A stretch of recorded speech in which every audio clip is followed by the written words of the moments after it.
श्री गुरुदेव दत्त, श्री स्वामी समर्थ. नमस्कार. आता 8 मार्चला महाशिवरात्री आहे आणि या महाशिवरात्रीच्या पर्वावर आपल्याला एक सेवा करायची.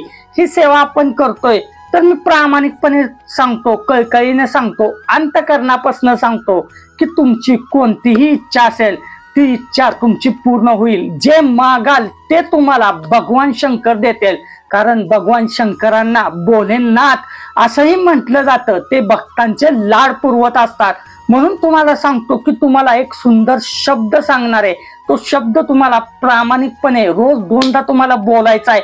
बघा, तुमच्या इच्छा भगवान शंकर स्वतः येऊन पूर्ण करतील. फक्त ठामपणे विश्वास पाहिजे. परंतु या गोष्टी मनामध्ये नाहीत पाहिजे. ज्यांचा विश्वास नाहीये त्यांनी व्हिडिओ नाही पाहिला तरी चालेल. आत्ताच व्हिडिओ सोडून गेलं तरी चालेल. पण अंतःकरणापासून सांगतोय, तुम्ही व्हिडिओ न स्किप करता पहा. म्हणजे तुम्हाला ज्या छोट्या छोट्या गोष्टी आहेत त्या गोष्टी, बेसिक गोष्टी लक्षामध्ये येतील. म्हणजे तुम्हाला प्रश्न करण्याची वेळ येणार नाहीये. तर आता नवीन कोणी असेल तर लगेच दादाच्या चॅनलला सबस्क्राईब करा.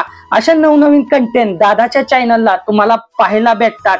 तर आता जे नवीन लोक आहेत त्यांनीही श्री स्वामी समर्थ, किंवा जे जुने लोक आहेत त्यांनीही श्री स्वामी समर्थ कमेंट टाकायला विसरू नका. आता महाशिवरात्री म्हटलं की आपल्या भोले बाबांची आपल्याला आठवण येते. दरवर्षी आपण महाशिवरात्री उत्साहाने साजरी करत असतो. आता महाशिवरात्री अख्ख्या देशामध्ये उत्साहाने भक्तगण साजरी करत असतात. या महाशिवरात्रीच्या पर्वावर आपल्याला रोज सकाळी पहाटे 5:55 आपल्याला एक इच्छा मागायची. आता ती इच्छा आपण पूर्णपणे पॉझिटिव्ह राहून आपण ती इच्छा मागायची. आता तुम्हाला सांगेल, ही इच्छा मागताना तुम्ही आंघोळ करा, तुम्ही वॉशरूमला जाऊन या, तुम्ही दात घासा, असं मी अजिबात तुम्हाला सांगणार नाहीये. ज्या परिस्थितीमध्ये आहात तिथं तुम्ही बसायचंय. म्हणजे तुम्ही आता अंथरुणावर आहात, सकाळी 5:55 बरोबर तुम्हाला जागं व्हायचंय. जागं झाल्यानंतर तोच टायमिंग अजिबात हलून द्यायचा नाहीये. 5:55 घड्याळ मोठं एखादं झोपताना समोरच तुमच्या ठेवा, गजर लावून ठेवा. 5:50 उठायचं ताडदिशी. उठल्यानंतर डोळे बिळे व्यवस्थित पुसा. असं तोंडावून हात पुसा. पुसल्यानंतर डोळे झाकायचे.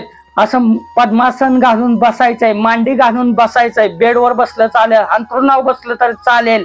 आणि बसल्यानंतर भगवान भोले बाबांचं इथं तुम्हाला स्वरूप आठवायचंय. स्वरूप आठवल्यानंतर ओम नमः शिवाय, ओम नमः शिवाय, ओम नमः शिवाय 11 वेळेस तुम्हाला मंत्र जपायचा आहे. मंत्र जपून झाल्यानंतर भोले बाबांना कळकळीची विनंती करायची.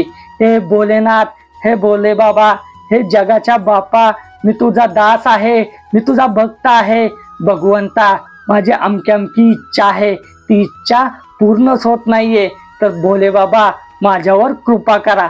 मग आता तुमची इच्छा असेल, तुमचं लग्न होत नसेल, तुम्हाला नवीन घर हवं असेल, किंवा तुम्हाला चांगली नोकरी हवी आहे, तुमचा उद्योगधंदा चालत नाहीये, तुमचा व्यवसाय चालत नाहीये, तुमच्या घरामध्ये बाधा आहेत, नकारात्मक ऊर्जा आहेत, तुमचे जे पण प्रॉब्लेम असतील ते भोले बाबांना तिथं तुम्ही बसून बोला.